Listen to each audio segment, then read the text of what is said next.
Olha, quero contar para vocês que o Tribunal Superior Eleitoral começa a debater sobre regras para o uso da tecnologia nas eleições municipais deste ano. O André Anelli vai chegar agora com as informações e vai explicar de que maneira, seria o voto em relação a essa regulamentação. Conte tudo aqui para nossa audiência e depois eu vou jogar para o nosso debate. Anelli, bem-vindo. Obrigado, Evandro. Muito boa tarde para você, boa tarde a todos ligados aqui no 3 em 1 da Jovem Pan. Nesse texto que vai ser colocado em votação no plenário do Tribunal Superior Eleitoral hoje, a relatora, a ministra Carmen Lúcia, propôs que a utilização de material fabricado ou manipulado por meio de inteligência artificial somente seja permitido se a informação sobre o uso dessa tecnologia for divulgada de forma explícita e destacada. Isso vale para qualquer tipo de mídia, como, por exemplo, a escrita, a impressa, online, televisão e rádio. Além disso, a norma traz proibições ao uso de qualquer conteúdo fabricado e manipulado com fatos sabidamente não verdadeiros, ou seja, as chamadas fake news, ou com fatos gravemente descontextualizados que possam causar danos ao equilíbrio da eleição. A minuta prevê ainda que os provedores na internet vão ser os responsáveis pela implantação de medidas que impeçam a publicação de conteúdo irregular que atinja a integridade da disputa eleitoral. O texto sobre a regulamentação da inteligência artificial nas eleições foi divulgado em janeiro, ou seja, no mês passado. Logo depois, foram realizadas diversas audiências públicas obrigatórias na sede do Tribunal Superior Eleitoral. Essas audiências que debateram as mais de 900 contribuições públicas sobre as normas eleitorais. Nessas ocasiões, inclusive, o presidente do TSE, o ministro Alexandre de Moraes, defendeu punições para o uso de material manipulado por inteligência artificial, fenômeno que ele tem classificado continuamente como extremamente perigoso. Ao todo, são 12 sugestões de resolução que trazem regulamentação para diversos temas, como, por exemplo, a preparação para a votação, o uso de recursos do fundo eleitoral, prestação de contas dos candidatos e fiscalização desses recursos, além, é claro, da aplicação da inteligência artificial, como a gente já destacou aqui.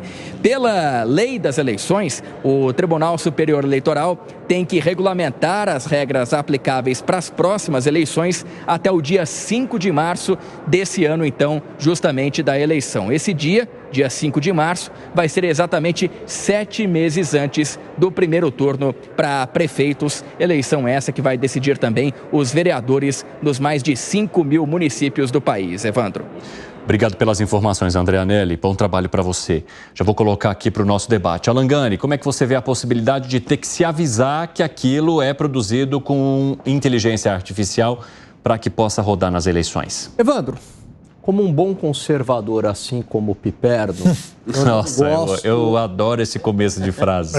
Essas comparações que são feitas aqui, como um bom conservador, como o nosso amigo Piperno.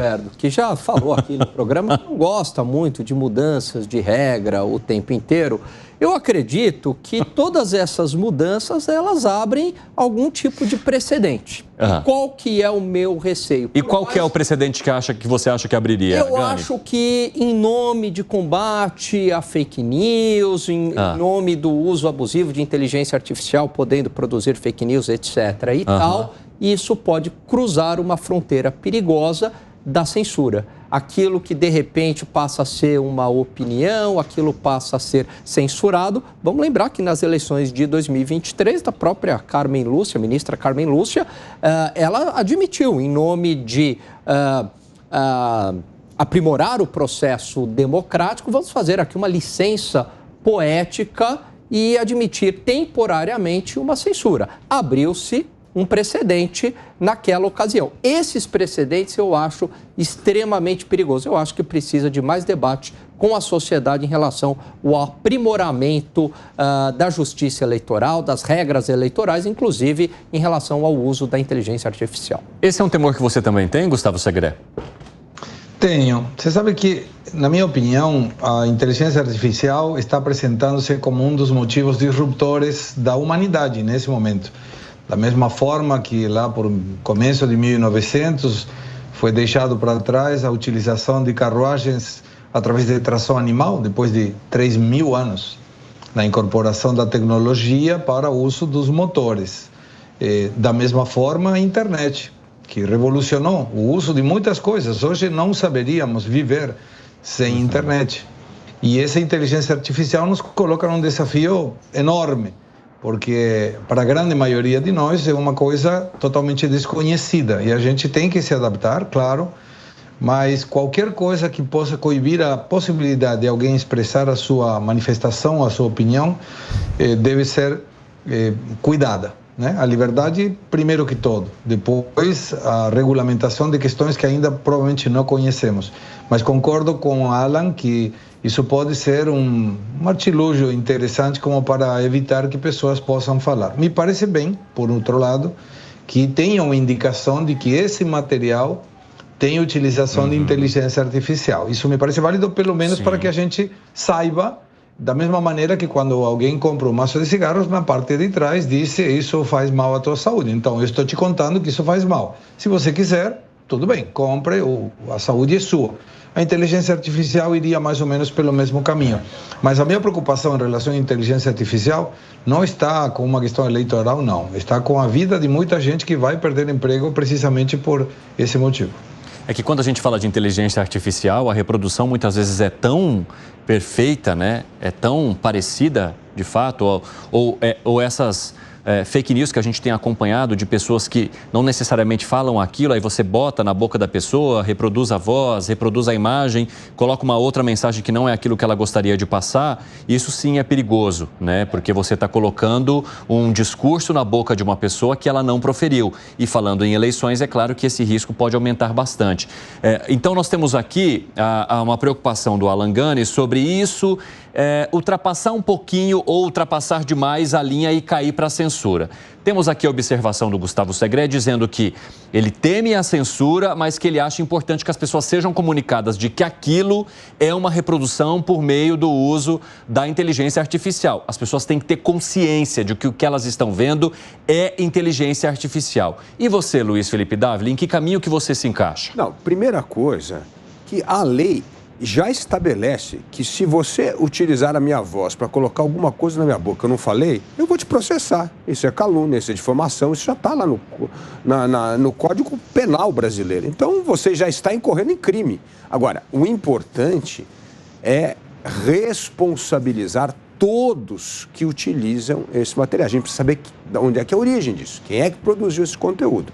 Então, a responsabilização é muito importante porque se alguém se sente ofendido, se alguém se sente agredido por aquilo, pode processar aquela pessoa.